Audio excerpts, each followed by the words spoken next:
Okay, episode number 5.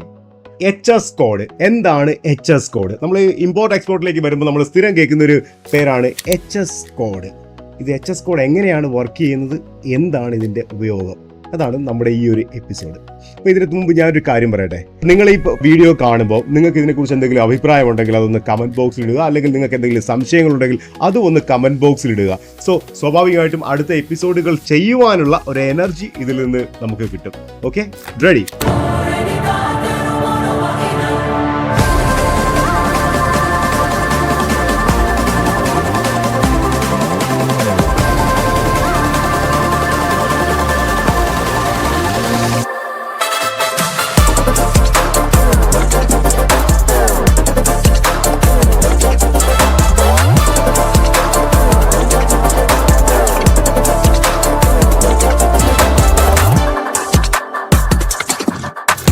HS code എന്ന് പറയുന്നത് ഹാർമനൈസ്ഡ് system. അതാണ് HS, അതിൻ്റെ കോഡ്, ഹാർമനൈസ്ഡ് സിസ്റ്റം കോഡ് എന്ന് നമുക്ക് വളരെ ചുരുക്കി പറയാം. അതാണ് HS കോഡ്. HS കോഡ് എന്താണെന്ന് ചോദിച്ചു കഴിഞ്ഞാൽ, ഒരു പ്രോഡക്റ്റ് എന്താണെന്ന് നമുക്കൊരു ഇൻ്റർനാഷണലി അതിൻ്റെ പേര് അല്ലെങ്കിൽ അതിനെ തിരിച്ചറിയുവാനുള്ള ഒരു പേര് അല്ലെങ്കിൽ അതിനെ സൂചിപ്പിക്കുന്ന ഡിജിറ്റുകൾ, ഇതാണ് HS കോഡ് എന്ന് പറയുന്നത്. അപ്പോൾ ഫോർ എക്സാമ്പിൾ ഞാൻ പറയാം, ഇത് പേനയാണ്, പെണ്ണെന്ന് നമ്മൾ ഇംഗ്ലീഷിൽ പറയും. ഇന്ത്യയിൽ ഇതിന് എന്താ പറയുക, ഹിന്ദിയിലാണെങ്കിൽ കലം എന്ന് പറയും, മലയാളത്തിലാണെങ്കിൽ പേന എന്ന് പറയും, പലതരത്തിൽ പറയും. അപ്പോൾ ഒരാൾ, അമേരിക്കയിലുള്ള ഒരാൾ നമ്മളോട് പറയുകയാണ് ഐ നീഡ് പെൻ.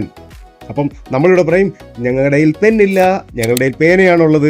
അപ്പം അല്ലെങ്കിൽ ഒരു കസേരയ്ക്ക് ഇവിടെ ഒരു പേര് പറയും, ആഫ്രിക്കയിൽ പറയുന്നത് മറ്റൊരു പേരായിരിക്കും, അതല്ലെങ്കിൽ ചൈനയിലേക്ക് ചെല്ലുമ്പോൾ ചൈനയിൽ മറ്റൊരു പേര് പറയും. അപ്പോൾ യുണീക്കായിട്ട് ഓൾ ഓവർ ദ വേൾഡിൽ ഒരു സാധനത്തെ നമുക്ക് തിരിച്ചറിയാനുള്ള, എളുപ്പത്തിൽ നമുക്കൊരു റെക്കഗ്നൈസ് ചെയ്യാൻ വേണ്ടിയുള്ളൊരു സംഗതിയാണ് HS കോഡ് എന്ന് പറയുന്നത്. അതിലൊരു രസമുണ്ട്. ഇപ്പോൾ ഇനി ഒരേ ലാംഗ്വേജ് ആണെങ്കിൽ പോലും അമേരിക്കയിൽ ഹെലികോപ്റ്റർ എന്ന് പറയുന്നത് ചോപ്പർ എന്നാണ്. നമ്മൾ പലപ്പോഴും ഇംഗ്ലീഷ് സിനിമയിലൊക്കെ നമ്മൾ കാണുന്നത് ചോപ്പർ വന്നത്, ചോപ്പർ എന്നൊക്കെ പറയുന്നത്. ചോപ്പർ എന്നാണ് ഹെലികോപ്റ്റർ എന്ന് പറയുന്നത്.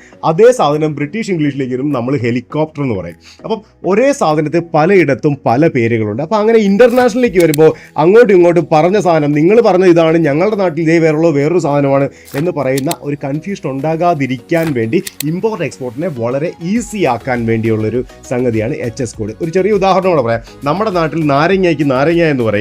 നിങ്ങൾ സ്പാനിഷിലേക്ക് ചെന്ന് കഴിഞ്ഞാൽ, ലാറ്റിൻ അമേരിക്കയിലേക്ക് ചെന്നാൽ നാരങ്ങ എന്ന് പറഞ്ഞാൽ അത് അവിടെയും നാരങ്ങയുണ്ട്. അത് എന്താണെന്ന് ചോദിച്ചു കഴിഞ്ഞാൽ അത് ഓറഞ്ചിന് പറയുന്നതാണ് പലപ്പോഴും നാരങ്ങയാണ് എന്ന് പറയുന്ന പോലെ.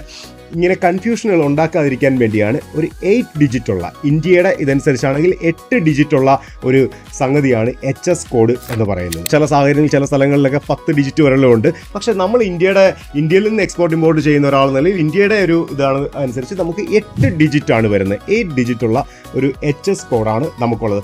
ഓരോ സാധനത്തിനും HS കോഡുണ്ട്. അരിക്കൊരു HS കോഡുണ്ട്, അതേപോലെ തന്നെ പ്ലാസ്റ്റിക്കിന് HS കോഡുണ്ട്, ഗാർമെൻസിന് HS കോഡുണ്ട്. ഇപ്പോൾ ഈ HS കോഡിൻ്റെ ഇതിന് ചാപ്റ്ററുകളുണ്ട്. Chapter 1, chapter 2, chapter 3. ഇപ്പം അങ്ങനെ നോക്കുകയാണെങ്കിൽ ഈ പറയുന്ന ഏകദേശം 96-97 ചാപ്റ്ററുകൾക്കുള്ളിൽ നിങ്ങളുടെ പ്രോഡക്റ്റ് എന്താണോ അതിനുള്ള HS കോഡ് ഉണ്ടായിരിക്കും. ഇനി അതെടുത്ത് നോക്കാനായിട്ട് നിങ്ങൾക്ക് ബുദ്ധിമുട്ടാണ്, ഈ ചാപ്റ്റർ വൈസ് ഒക്കെ നോക്കി തപ്പി പിടിക്കാൻ ബുദ്ധിമുട്ടാണെങ്കിൽ നിങ്ങൾക്ക് ഗൂഗിൾ സെർച്ച് ചെയ്താൽ പോലും നിങ്ങളുടെ പ്രോഡക്റ്റ് സ്പെസിഫിക്കേഷൻ അനുസരിച്ചുള്ള HS കോഡ് കിട്ടും. അപ്പോൾ HS കോഡാണ് നമ്മൾ പേരിന് പകരം പലപ്പോഴും പേര് ഇതൊക്കെ കൊടുക്കും. എന്നാൽ പോലും നമ്മളൊരു ഇമ്പോർട്ട് എക്സ്പോർട്ട് ഡോക്യുമെൻറ്റിൽ നമ്മൾ പ്രോഡക്റ്റ് എന്താണെന്ന് തിരിച്ചറിയാനുള്ളത് എളുപ്പവഴി, അല്ലെങ്കിൽ അതിന് കൊടുക്കേണ്ടത് HS കോഡാണ്. ഈവൻ ഇന്ത്യക്കകത്ത് പോലും നിങ്ങൾക്ക് അങ്ങോട്ടും ഇങ്ങോട്ടും സാധനങ്ങൾ നിങ്ങൾ ട്രേഡ് ചെയ്യുമ്പോൾ ഒരു 4 ഡിജിറ്റ് HS കോഡൊക്കെ സാധാരണ ഉപയോഗിക്കുന്നുണ്ട്.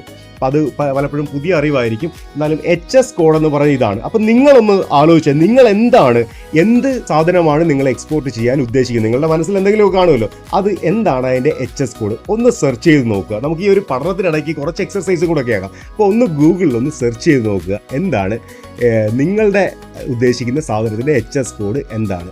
ഫോർ എക്സാമ്പിൾ ഇപ്പോൾ ഇതിൻ്റെ HS കോഡിൻ്റെ ഒരു ചാപ്റ്റർ വൈസ് നോക്കുകയാണെങ്കിൽ 61, 62, 63 ഗാർമെൻസിൻ്റെയാണ്. കാരണം ഗാർമെൻസിൻ്റെ ഒരുപാട് സ്പെസിഫിക്കേഷൻ ഉണ്ട്. അപ്പോൾ അത് ഒന്നിലധികം ചാപ്റ്ററുകളിലായിട്ടാണ് നിൽക്കുന്നത്. അതേപോലെ തന്നെ റൈസിൻ്റെ ആണെങ്കിൽ 10ാമത്തെ ചാപ്റ്റർ 10 ആണ് സാധാരണഗതിയിൽ വരുന്നത്. അതേപോലെ തന്നെ ഇപ്പോൾ 44ാമത്തെ ചാപ്റ്റർ എന്ന് പറയുന്നത് നമ്മൾ ഈ വുഡൻ ആയിട്ടുള്ള ഹാൻഡിക്രാഫ്റ്റ് ഒക്കെ ഇല്ലേ, ഈ ഷോക്കേസ് പീസ് അതുപോലുള്ള സാധനങ്ങളുടെയൊക്കെയാണ്. അപ്പോൾ പ്ലാസ്റ്റിക്കിന് വേറൊന്ന്. അപ്പോൾ നിങ്ങൾക്ക് നിങ്ങളുടെ പ്രോഡക്റ്റ് ഈ ഒരു ഇത്രയും ചാപ്റ്ററിൻ്റെ അകത്ത് എവിടെയെങ്കിലുമൊക്കെ ഇമ്പോർട്ട് എക്സ്പോർട്ട് ചെയ്യാൻ പറ്റിയ സാധനമാണെങ്കിൽ അതിൻ്റെ ഡേറ്റ ഇതിൻ്റെ അകത്ത് ഉണ്ടാവും.